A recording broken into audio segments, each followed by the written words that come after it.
Saudações a todos os telespectadores do sul de Santa Catarina, você do extremo sul catarinense. Estamos de volta com o nosso programa Sala de Visitas.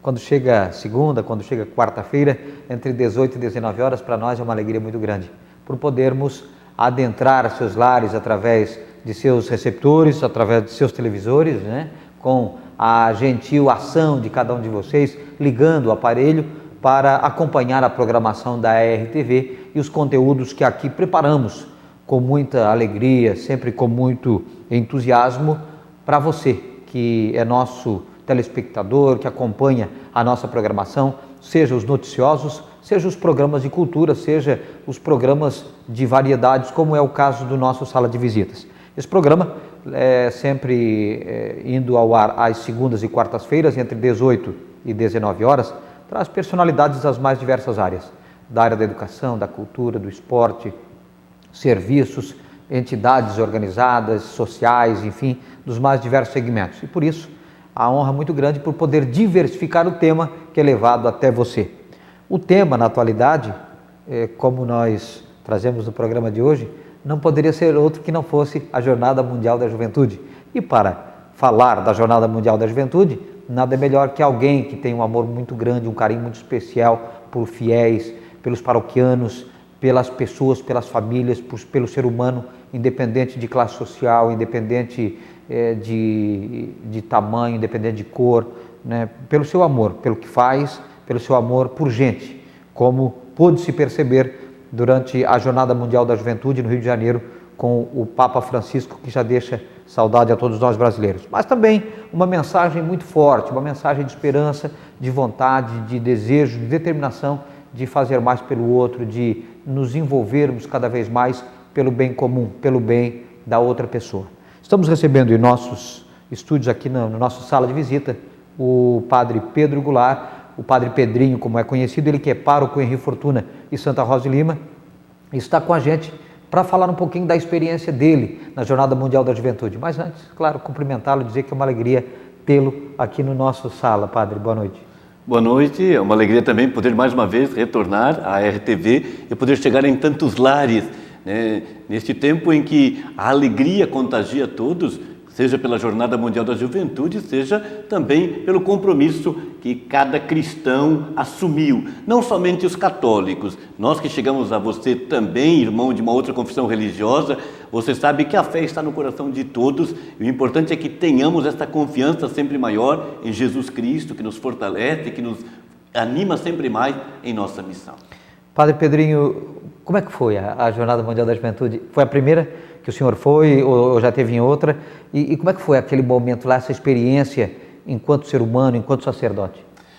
De fato, a jornada ela mexe com todos. É a primeira vez que eu participo, E toda a caminhada. Em primeiro lugar, a jornada já acontece em nossas paróquias. Já começou a acontecer desde o momento em que as equipes foram se organizando, em que os grupos foram buscando recursos financeiros para poder fazerem-se presentes. Depois, todo o trabalho realizado na nossa diocese, que nós devemos um agradecimento muito forte à irmã Elisângela Salles de Alencar, conhecida por irmã Lili, ela que conduziu todo o trabalho do setor juventude, sempre incentivando os jovens de toda a diocese a se organizarem. Tivemos momentos também em nossa comarca, momentos em nossa paróquia, quando lá aconteceu um evento, atividade com todos os jovens peregrinos da nossa comarca, visitando as comunidades de Rio Fortuna, bem como a Matriz, e depois a caminhada para o Rio de Janeiro. A grande lição que já fica é o trajeto até o Rio. Não é tão perto, a ida foram 24 horas, mas a convivência com os jovens, nós estávamos com jovens de Rio Fortuna, Orleans, um jovem de Braço do Norte, um do Rio Bonito, dessas paróquias, e ali, esta alegria que contagia também a gente com um pouco mais de idade. Eu era o mais velho da turma, E a alegria de ver os jovens empolgados por também ir a uma outra realidade. Na verdade, vocês começaram essa movimentação toda praticamente um ano antes. Sim, a partir do momento que estava definido, nós tivemos que entrar também em acordo com todo o regional, fomos para uma reunião ano passado em Florianópolis, porque estaria chegando a cruz da Jornada Mundial e o ícone. A primeira organização foi esta, que aconteceu em janeiro deste ano, quando chegou na nossa diocese a cruz, que percorre desde a primeira jornada com o Papa João Paulo II e o ícone de Nossa Senhora. Então, toda uma organização a partir daí e depois toda a preparação de busca dos recursos financeiros, mas também de uma animação maior, de um compromisso maior dos jovens para com este grande acontecimento. A cruz peregrina é aquela que estava lá mesmo à frente do Papa. Ela percorreu esta cruz, ela percorreu todas as jornadas, né? E percorreu todas as dioceses do Brasil.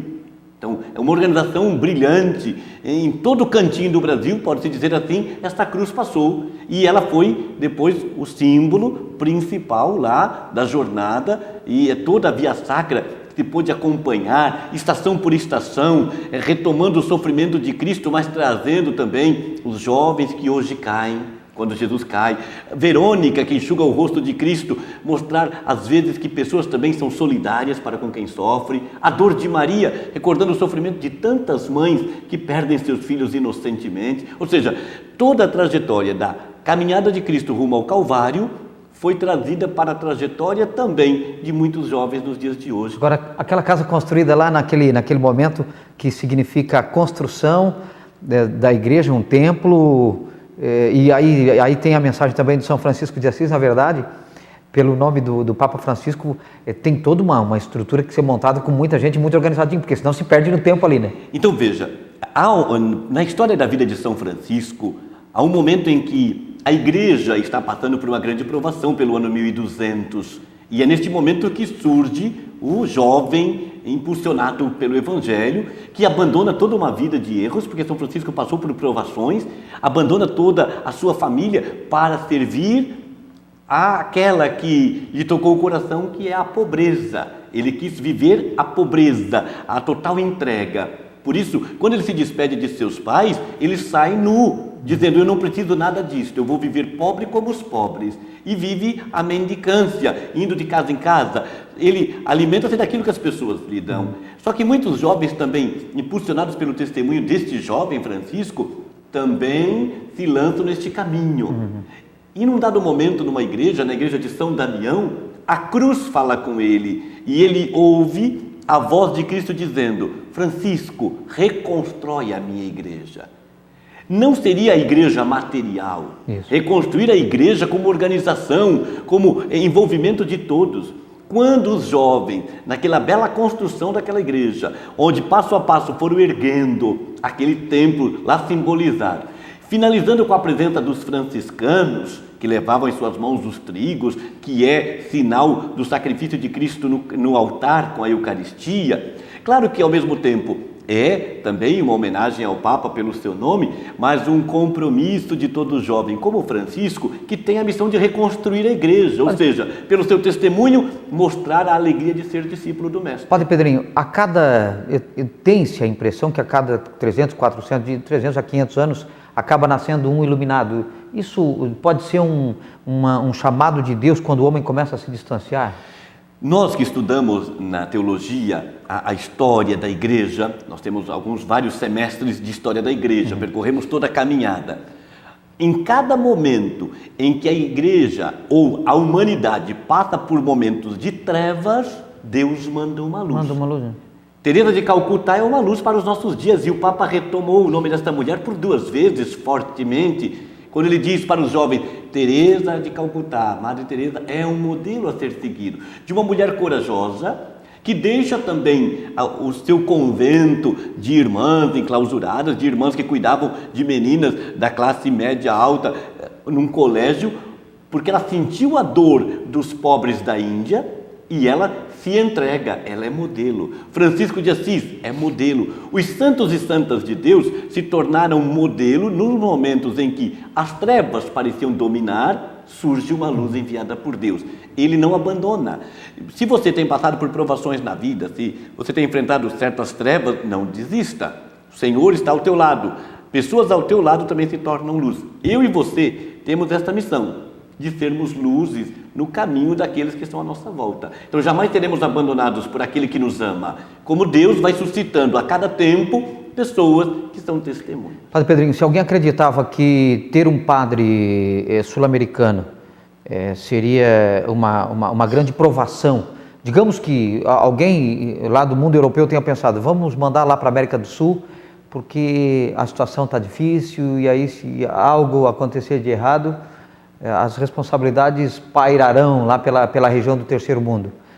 O Papa Francisco foi levado pelas mãos de Deus. Daria para se pensar dessa maneira, de que ele veio para trazer a igreja para uma oxigenação e mostrar que o ouro e a prata, que na abertura ele comentava, disse, eu não venho trazer ouro, que foi muito emocionante para quem pôde assistir, uma demonstração de que há um relevante na igreja em todo o mundo e os próprios europeus estão boquiabertos com o procedimento e a forma como ele vem conduzindo, tanto financeiramente quanto espiritual. Certo, é assim, é preciso entender a eleição de um Papa não como obra meramente humana, porque um Papa é eleito pelos cardeais, mas é preciso sentir a ação de Deus na pessoa eleita. Quando foi eleito o Papa Bento XVI, o mundo ficou meio assustado, como um homem com a idade que ele possuía já, e sendo ele o tão conhecido cardeal Ratzinger, que muitos tinham certo medo, porque ele conservador, ele assumia no Vaticano a Congregação para a Doutrina da Fé, que é o órgão da igreja que mantém a fé verdadeira, que se esforça para que não haja desvios de fé.